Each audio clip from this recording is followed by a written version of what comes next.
Okay, hi everybody. So, this is a big day. We're going to go through the first part of the big book.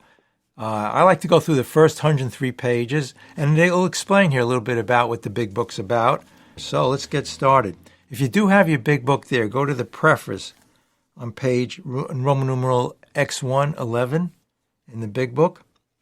And in the second paragraph it says, because this book has become the basic text for our society and has helped such large numbers of alcoholic men and women to recovery, there exists strong sentiment about any radical changes being made to it.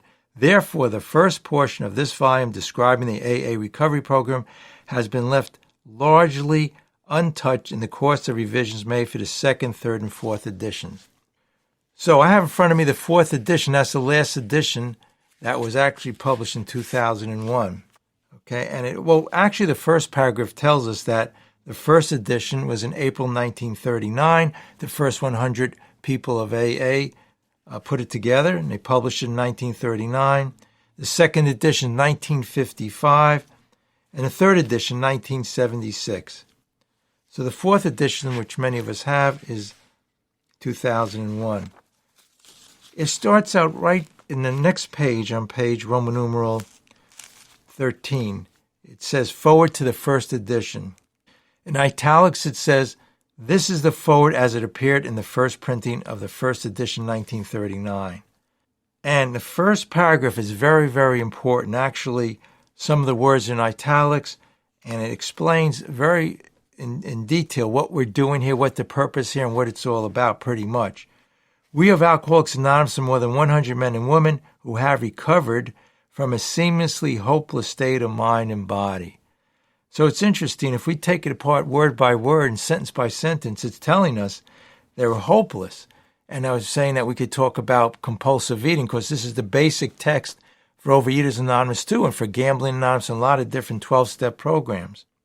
Hopeless state of mind and body. How hopeless were we, alcoholics or compulsive eaters? And it says precisely to show other alcoholics or compulsive eaters or whatever the addiction is, precisely how we have recovered in italics is the main purpose of this book. For them, we hope these pages will prove so convincing that no further authentication will be necessary. When you look at that and it says no further authentication will be necessary, it's pretty much encouraging to understand that in this book we have the instructions. And step 12 says it's all about the 12 steps, having had a spiritual awakening. So no further instructions, according to this book, will be necessary to attain that spiritual awakening. If you liked the video so far, press the like and subscribe button. We think this account of our experiences will help everyone to better understand the alcoholic. Many do not comprehend that the alcoholic is a very sick person, and besides, we are sure that our way of living has advantages for all. So it's pretty amazing. It says again, the alcoholic is a very sick person, and it says in the beginning of the paragraph, again, for anybody just coming on, Roman numeral 13, the forward to the first edition, it's saying we're a hopeless state of mind and body. So in order to cure the problem, I had to realize what the problem was. And this first paragraph here is telling me, and this is part of step 1. And step 1 says what? That we were powerless. So right away in the forward to the first edition, it's saying we're hopeless state of mind. So when we realize we're a hopeless state of mind and that we're a very sick person, that we're really powerless because our best thinking got us here. And then it says, and besides, we are sure that our way of living has its advantages for all. And the amazing thing is, now in AA, people came in to stop drinking. In OA, they came in to stop compulsion towards food. Again, it could be anorexia, it could be binge eating, or whatever compulsion you have towards food. But it says it has advantages to all, to everything. In other words, it's saying if a person comes in here and they have problems with anything in life, of course in the big book it says the answer to all our problems. So right away, the first edition tells us that. If we go a little bit further, it goes on, it talks about, if you go next page, forward to the second edition, and on page XV1, at the beginning of the first paragraph, at the end, at the first paragraph, though he could not accept all the tenets of the Oxford groups. Now, here was based on a religious groups called the Oxford groups, and has a lot of tenets of spiritual, religious things when we do the steps. He was convinced of the need for moral inventory, confessions. So it had like 6 steps back then in the Oxford group, and it's really interesting, and this is the basis of the 12 steps. So on page XV1, Roman numeral 16, it says, confession of personality defects, restitution to those harmed, helpfulness to others, a necessity to believe, and a belief in and a dependence upon God. So those are the 6 steps that they had back then, and the basis of the meeting. So if we go to the 3rd edition that has a forward to the 4th edition, just keep on going forward, and to the very doctor's opinion. So here we're getting started right into the doctor's opinion. So it's the medical estimation of the plan of recovery described in this book. So Dr. Silkworth back in the day, and he says about the 3rd paragraph down, in the course of this 3rd treatment, he acquired certain ideas concerning a possible means of recovery. So it's saying here that when Bill came back in, he was out in Ohio, and he felt that there was a certain way of recovery, a certain way of doing this thing. And he had a certain idea. And Dr. Silkworth, and actually the next paragraph say, I knew personally scores of cases who were of the type whom other methods had failed completely. So if we go, actually let's skip right to page XVII, Roman numeral 27, and it says here, have failed completely. So it says, it's really interesting, Dr. Silkworth then goes on to say, in the 3rd paragraph down, this is what the doctor wrote. We doctors have realized for a long time that some form of moral psychology was of urgent importance to alcoholics. The word moral psychology, because Dr. Silkworth at that point didn't want to say religious or spiritual, so he called it being moral, like people are in religions or spirituality. And he goes, that some form, the way he words this, was of urgent importance to alcoholics. So pretty much he's saying, like Bill came to the conclusion where he said, and then Dr. Silkworth realized that Bill had thought of a way of solving these problems to his addiction and other things had failed completely. And everything else seemed to fail, that all the other types of therapy. And a lot of times, it's almost 100 years past the time they wrote this book, about 90 years or so. And even today, the doctors and scientists and the experts haven't figured it out. If you liked the video so far, press the like and subscribe button. Come to our free Zoom meeting. See info in description. Now back to our video.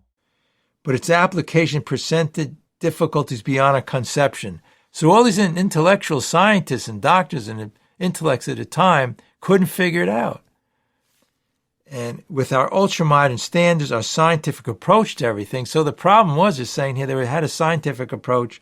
We were perhaps not well equipped to apply the powers of good that lie outside our synthetic knowledge. This is totally amazing. We go around life, and when we come in this program, it's telling us our best thinking, our intellect, our analyzation didn't work. And the way we know it is, the alcoholic failed many times, couldn't recover. And the compulsive eater, if you're of the compulsive variety, the hopeless variety, as it talks about, we read about being the hopeless variety, it said there's only one solution. So going back and talks about that in the doc's opinion, he goes on to say, on the next page, about 5-6 sentences down, the phenomenon of craving limited to this class never occurs in the average temperate drinking. So if you're the real alcoholic, and it describes this, and there's a solution. If you're the hopeless variety he was talking about in here, we needed more than just saying, okay, we're going to stop through willpower. This is all about step 1. Step 1 said our lives are becoming unmanageable. We're powerless over it. Could be alcohol, be food, or whatever you want to put in there. These allergic types, is talking about this allergy, could never safely use alcohol in any form at all, once having forming the habit, found they cannot break it, once having lost their self-confidence. They rely upon human things. The reliance upon human things, again, we're on XXVII, Roman numeral 18. Their problems pile up on them, become astonishingly difficult to solve. Then it goes on to say, frothy emotional appeal seldom suffices. So everything we try to do didn't suffice. The message which can interest and hold these alcoholic people must have depth and weight. In nearly all cases, their ideals must be grounded in a power greater than themselves if they are to recreate their lives. So here it's saying steps 1, step 2, and step 3. A life has to be grounded and greater than ourselves, because step 1 said we're powerless, and step 2 says we had to be restored to sanity. So here it's talking about power greater than ourselves. So here, this is really interesting. On the bottom page, Roman numeral 18, men and women drink essentially because they like the power produced by alcohol. Now, as I said, we could put the word food in the place of alcohol. The sensation is so elusive that while they admit is injurious, they cannot, after time, differentiate the true from the false. That is so important because our lives become all about addiction, so we don't even see the truth anymore. We lie to ourselves and our brain through the allergy of the body, obsession of the mind, and the phenomenon of craving tells us that this is a normal life, and we can only be normal. The only thing is normal is food, and the only way we can be normal is by being in our addiction. And that's where our pleasure is, and that's what we're looking for, making our higher power. To them, their alcoholic life seems the only normal one. They are restless, irritable, and discontented unless they can experience again the sense of ease and comfort which comes at once by taking a few drinks which they can see others take with impunity. And near the end of page 19, Roman numeral 19, the end of the first paragraph, and unless, again it says about the spirituality, unless this person can experience an entire psychic change, there is little hope of recovery. And it goes on to say, once, a few sentences more down, once a psychic change has occurred, this very same person who seemed doomed, who had so many problems and despaired of ever solving them, suddenly finds himself easily able to control his desire for alcohol or food, and the only effort being that require a few simple rules. The simple rules are what? The steps. The steps of the instruction book. Here it's amazing, this book. And it tells us, that if you hadn't been here, we read the foreword to the first edition, which says these are the precise directions that the first 100 followed to become sober, to become abstinent, whatever you want to call it. But anyway, we're up to that point there, which I think is very powerful so far, where it says, one feels something more than human power is needed to produce a psychic change. And it just says a little further down on that page, many types do not respond to the ordinary psychological approach. So you have to ask yourselves, how many things have you tried and to become relieved of this addiction? Some people have been through everything millions of times and they couldn't relieve the addiction. And Bill couldn't until he came to this conclusion, spiritual conclusion. Okay, it goes down to say a little bit further down, 29, that'd be XX1X is 29. Phenomena craving at once become the paramount to all other interests, so that the important appointment was not met. So it becomes the higher power. That's what it really becomes. And if we go further down on page, let's go to 31.